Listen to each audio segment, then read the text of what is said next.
तुम्ही पाहत आहात MCN न्यूज मराठी।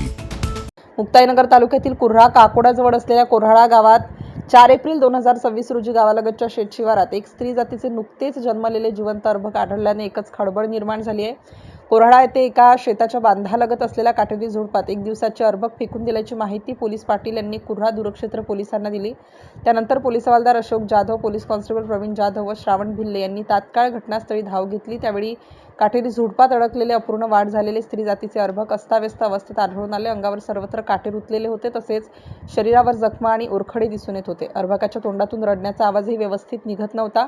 पोलिसांनी अर्भकाला ताब्यात घेऊन प्रथम कुर्हा प्राथमिक आरोग्य केंद्रात दाखल केलं। तेथे प्राथमिक उपचारानंतर मुक्ताईनगर उपजिल्हा रुग्णालयात, पुढे जळगाव येथील शासकीय रुग्णालयात हलवण्यात आल्याची माहिती प्राप्त झाली आहे। दरम्यान या घटनेमुळे परिसरात विविध चर्चांना उधाण आलं असून पोलीस या प्रकरणाचा अधिक तपास करीत आहेत। MCN न्यूज मराठीकरिता सुनील जगताप, कुर्हा।